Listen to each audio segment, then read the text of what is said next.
Well, welcome to the 700 Club. U.S. and Israeli forces continue battering Iranian targets on land and sea. The strikes are sinking 20 ships and depleting missile launchers. Iran continues to launch missiles and drones at Israel and other countries in the region. Its proxy, Hezbollah, is also increasing attacks from southern Lebanon. CBN Middle East correspondent Paul Petit reports. In an escalating assault from air and sea, U.S. and Israeli forces continue to strike Iran, Hezbollah bases in Beirut, and Iranian warships in the Persian Gulf and Indian Ocean. The Iranian Air Force is no more. Built for 1996, destroyed in 2026. The Iranian Navy rests at the bottom of the Persian Gulf. In all, the administration says 20 Iranian naval vessels have been destroyed. Hegseth says the Iranian leader behind a Trump assassination plot in 2024 has also been eliminated. As plans to strike deeper into Iranian territory continues, the Secretary of War also warns any attempt by Iran to hunker down in an effort to deplete American munitions supplies will fail. Iran cannot outlast us. As I said, that we set the tone and the tempo of this fight. Iran has continued its haphazard airstrikes. This missile landed near the Syrian airport, and a U.S. Navy destroyer in the Mediterranean shot down an Iranian missile invading Turkey's airspace. The potential attack on a NATO ally raises the risk of pulling other NATO nations into the war. Both Israel and the U.S. are hitting around the clock ballistic launchers and missiles, degrading systematically the ability of Iran to shoot missiles and drones. So far, Iran shot 500 ballistic missiles to different countries and 2,000 drones. But every day they shoot less and less. Missiles simultaneously fired by the Islamic Revolutionary Guard and Hezbollah did hit central Israel Wednesday, with 2 injuries reported. Since the start of the war, 10 Israeli civilians have been killed by Iranian missile strikes. 9 of them died just outside Jerusalem when these homes and the synagogue were hit. Now this breaks your heart. This was once a synagogue. Now this is what's left. Take a look. Burnt out pages of a Hebrew prayer book, a kippah, a Hebrew shawl. People were worshiping here on Sunday when the sirens went off and they took cover. 30 people went inside that bomb shelter. 3 of them died. That's why the rabbi we spoke with says Iran isn't a country, it's a terrorist state. That is the game plan, and that is the playbook for all terrorists. They go out of their way to target civilians. In Iran, Ayatollah Khamenei's son is the favorite to succeed his father, who was killed in airstrikes. The Israeli Defense Forces are promising to eliminate whomever is chosen as the next supreme leader. The Jerusalem Post reports hundreds of Kurdish fighters are operating inside Iran territory along the Iraqi border. General Avivi says overall, the Iranian war strategy is clearly backfiring. The Iranian strategy is to create chaos, try to create pressure on the U.S. by rising prices of oil, and trying to shoot these countries in order for them to pressure the U.S. to stop. It's doing exactly the opposite. More and more countries are joining the U.S. and Israel in a coalition that is being formed and growing. The Secretary of War believes the end result for Iran will be decisive. They are toast, and they know it. Paul Petit, CBN News, Bet Shemesh, Israel. Well, joining us now is Yakil Leiter, the Israeli ambassador to the United States. Ambassador, welcome to the 700 Club. Thank you, Gordon. Good to be with you. Good morning. What does victory look like for Israel in this? You know, I know we're still sort of early in the war, but it looks like the victory is assured. But what from your point of view, is victory for Israel? Victory is the absence of an entity in Tehran, which is a terrorist entity, exporter of terror, where they have no capability of producing nuclear weapons, ballistic missiles, or supporting proxies around the Middle East that destabilize and spread mayhem and murder. That's victory.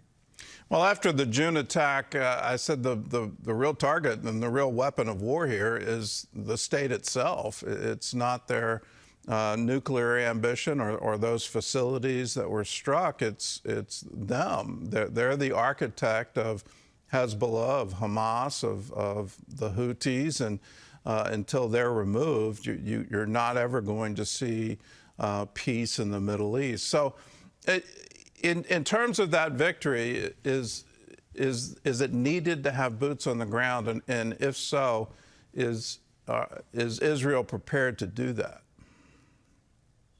What's needed are boots on the ground, but Iranian boots.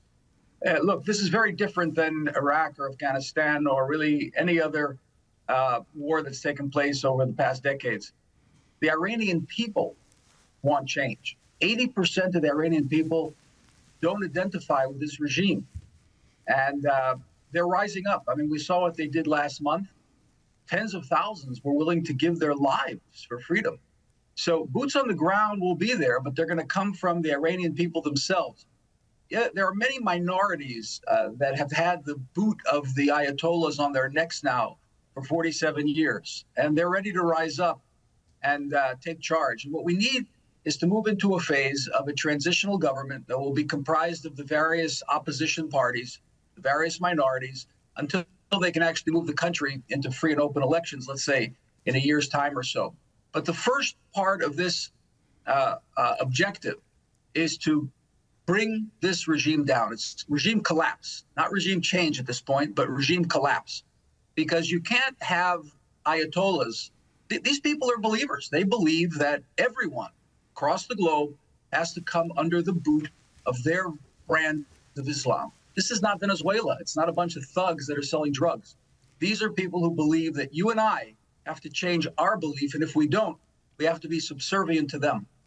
Well, it's interesting that they formed an alliance with Venezuela, and that, you know, what is the influence of this Islamic ideology in the leadership of Venezuela? But leaving that issue aside, just the sheer penetration of the ideology within the country, just as we've seen with Hamas in Gaza, that it just seems the civilian population wants to help them hold captives, wants to help them disguise the tunnels, doesn't seem to have a big problem with the hospitals and the schools being used as fronts, and even, you know, their own children being offered up in sacrifice to this ideology.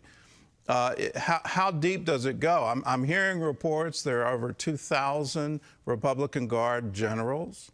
The clerics are trying to elect a new Ayatollah. Is it really possible to change Iran? It absolutely is. As I said, only 20% of the population identifies with this regime, but 20% in a country of over 90 million people is significant. You know, so yes, they have a huge military edifice, but it's cracking. I mean, the good news this morning, Gordon, is that we're seeing cracks in their chain of command. Once we took off the head of the snake in that initial strike, and we continue to pound them. I mean, as we're talking, IDF jets are pounding Tehran, the command centers of the IRGC, of the internal security apparatus. I mean, they have some 30 organizations that are dedicated to keeping this tyranny over the heads of the Iranians. But once the cracks widen into wider chasms, the opposition is going to coalesce, unify, and hopefully begin to take over the streets. We see it happening, and you know, some indicators are, for example, they have not appointed a successor yet, number one. Number two, they haven't buried Khamenei yet. They're in complete disarray. And the wildfire of missiles around the entire region into their neighbors, into the Gulf states that have become our real allies in this battle against Iran. And they're firing of missiles into Azerbaijan, a country of 10 million Shiite Muslims, into Turkey, into Europe, attacking Cyprus. This is an indication of their beginnings of desperation. So that's actually a good sign. Well, some people are calling it a widening of the war. Are these other countries, and I agree, it's indiscriminate. It doesn't seem to be any real command and control. It seems like each one of the missile batteries gets to pick their target. But is there danger of this becoming a much wider war? And if the other Gulf states get into this action, what does that mean? You know, Gordon, if you take a look at a candle flame, sometimes before the flame goes out, it kind of shoots up a bit. Yeah, they're trying every last-ditch effort to stay alive. They have no way of staying alive without shooting off missiles, because that's the only thing they really have. They've deprived their people of water, of food, of electricity, of freedom. And what they have left really is only kinetic power. So whatever they have, they're shooting. It's something we have to deal with for days, perhaps a few weeks. But this is going to end, and it's going to end in total victory against this tyrannical, really lunatic regime. Let's talk about the power vacuum that's being created right before our eyes. And, you know, this was of concern back in, I mean, it's a quarter century now, the Gulf War and taking out the leadership in Iraq. And, you know, what happened in the aftermath, it seemed like Iran had a direct line into Lebanon. In the power vacuum being created, does it mean that Turkey is now going to have increased control over Syria and Lebanon?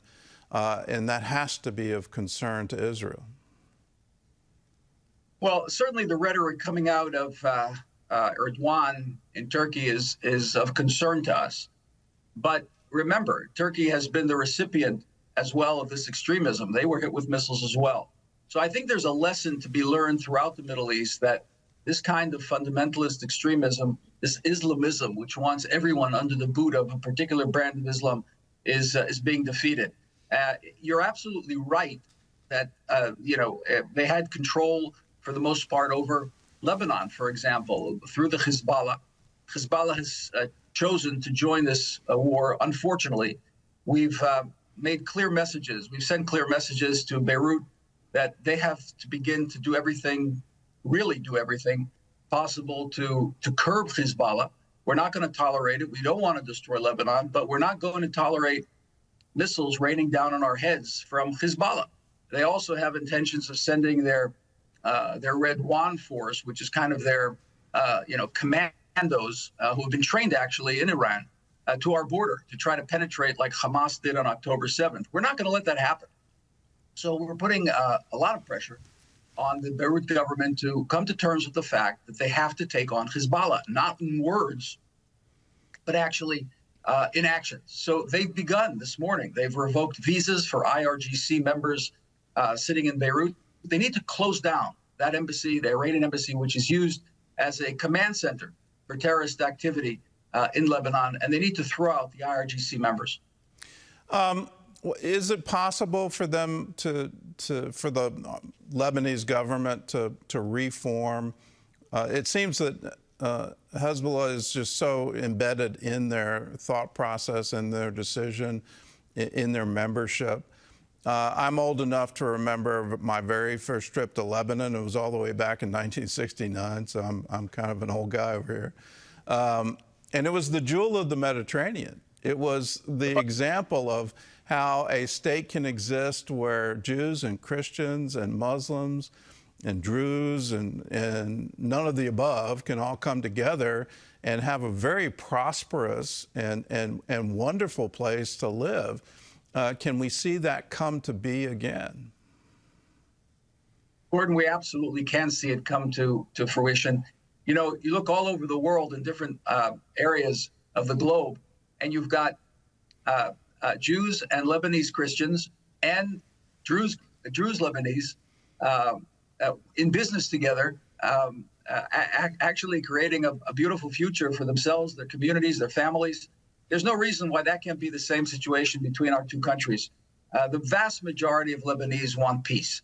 I have extensive relationships throughout Lebanon, both here in Washington as well, and they pine for peace. They pray for peace. There's nothing that they have with Israel, no issues really. There's some borders details that we can work out probably in a few hours. But it's Hezbollah that has taken over this country, that's raped this country as emissaries of Iran. Once Iran is defeated, or this government, I should say, of Iran is defeated, Hezbollah will not have its sugar daddy, will not have the funds to the tune of $1 billion that they receive every year from Iran. and they're gonna fold shop. And until that happens, we're going to be very vigilant. Our people are very resilient. We're not leaving the north this time. Our families are hunkered down. They're going to stay there, and Hezbollah is going to be beaten back by the IDF this time permanently. How does Israel win the peace here? This seems to be a recurring theme that you get wars and terror attacks again and again and again, and going all the way back to 1948. And it never seems, you can win every single battle, but then you never really win the peace. What's the plan now with this ideological change, assuming it happens in Iran and this Islamic death cult is finally eliminated? How does the peace spread throughout the Middle East? Well, when you take a bird's eye view and kind of leave the moment, you see dramatic change taking place. I mean, look at the relationship between Israel and the Emirates, for example. It is probably closer than Israel has relationships with most European countries today. The same thing with Bahrain, the same thing with Morocco. Unfortunately, Sudan is mired in civil war, but the Abraham Accords in 2020 thrust us into an entire new age in potential. And now we can potentially see the other Arab states in the Gulf coming to the fore and choosing moderation, accommodation, and reform over the fanaticism that Iran represents and exported.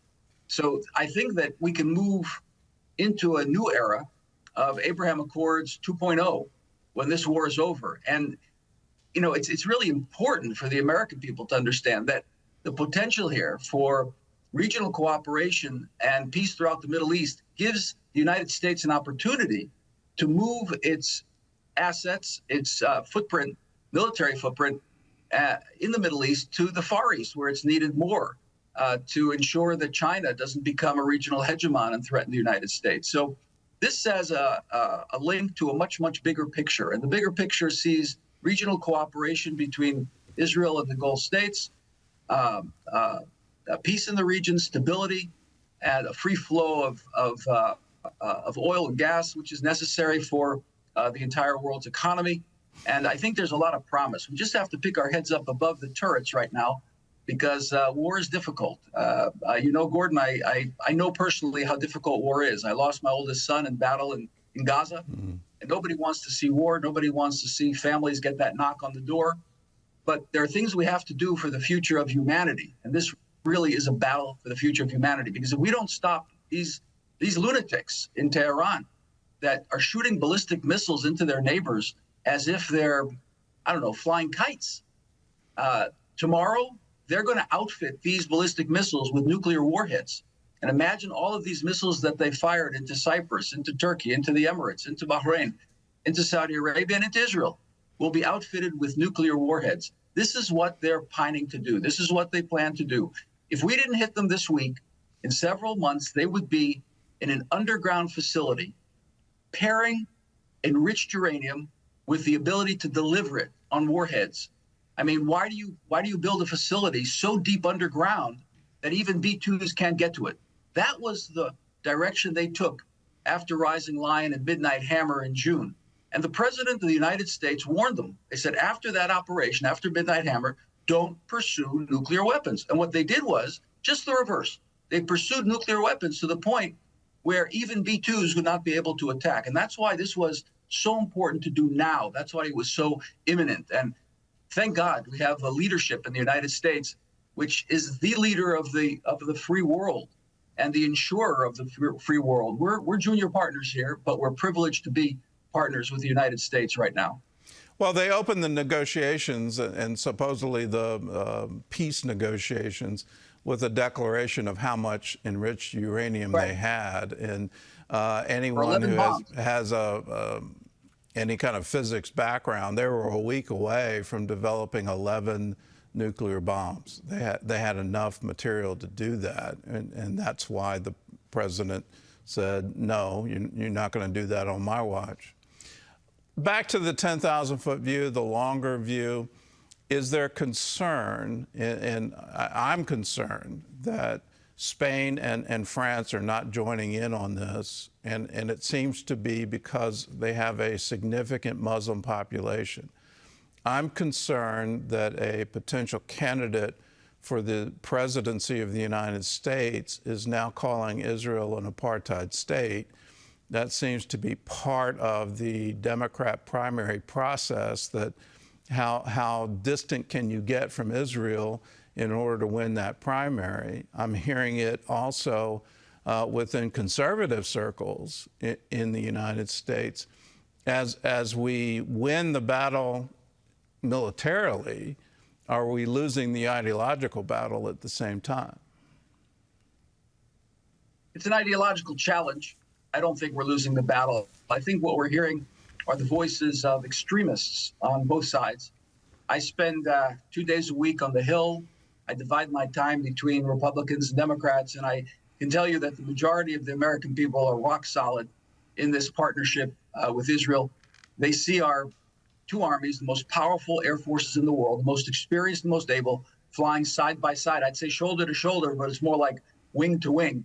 We both heard Secretary of War Hegseth yesterday and the Chief of the Joint Chiefs of Staff, General Kane, speak about the relationship between our two countries and our two armies. And that's the way it should be. This is the protectors. We are the protectors of Judeo-Christian civilization. And the fact that there is a candidate who speaks with such ignorance and arrogance about the state of Israel is unfortunate.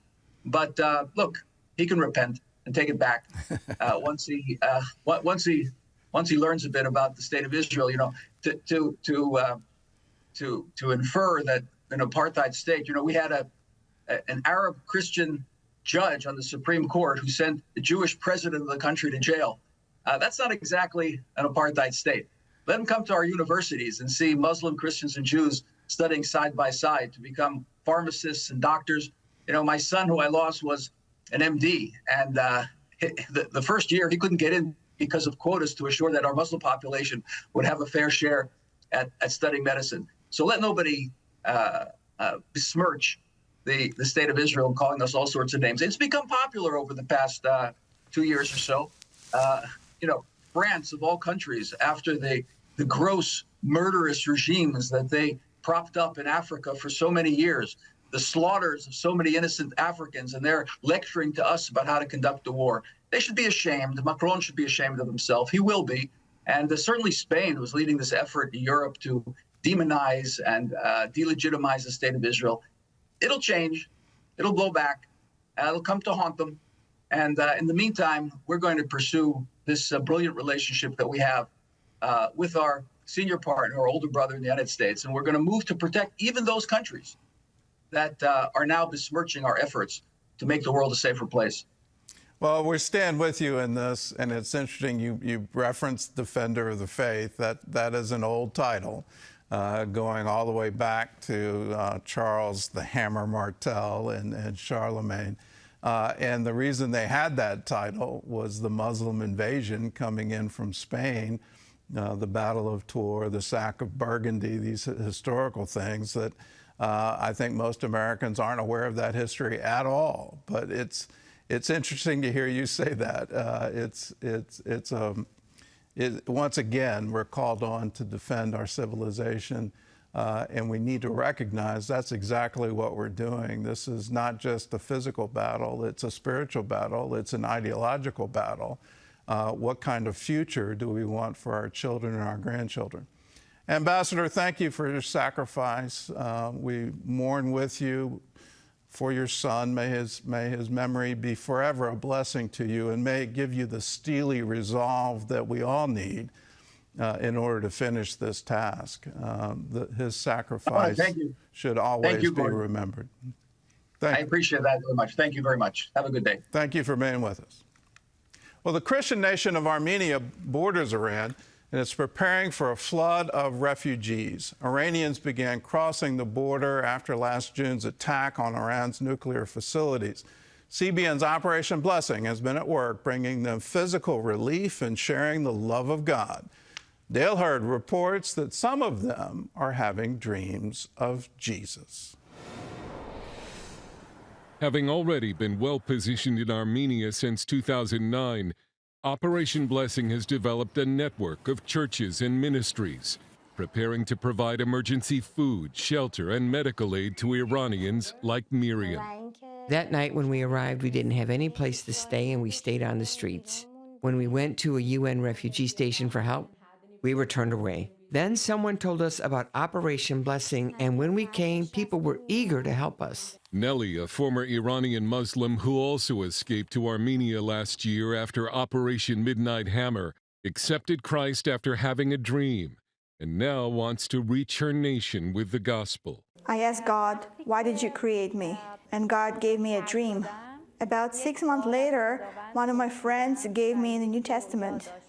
I want my people to know that God is not just the God who loves, but He is love Himself.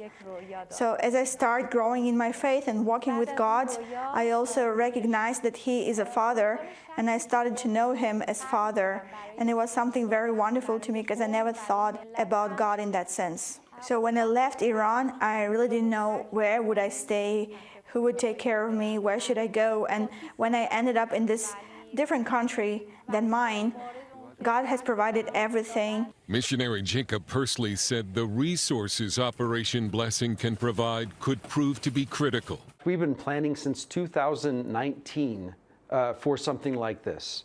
Planning in the sense of that we know that there's only one border crossing from Iran into Armenia, and that's where people will be coming from. Our problem has been is that if there are hundreds and hundreds, or if even thousands, there's no way we could possibly do that. So we're grateful for Operation Blessing coming here to work and possibly partner. For what some believe could be an even greater refugee exodus in the days and weeks ahead. Dale Hurd, CBN News. Now, there's a turning to God happening across the world, and especially in the Muslim world, where they're having dreams and visions, and they're having these incredible experiences, and they need someone to come alongside them and explain it, just as that happened with the Ethiopian eunuch. He's reading in the book of Isaiah, what does this mean? And God sends a messenger to him to explain it. What does this mean? What is the context for it?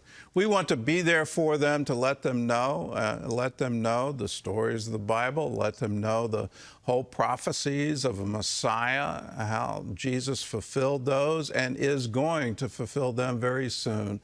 We await His soon return, but now is the time for the final ingathering of the Gentiles.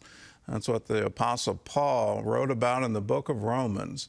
Let us do everything in our power to hasten the coming of the day of the Lord. And we do that not through wars, but we do it through salvations, through preaching the gospel, through finishing the Great Commission.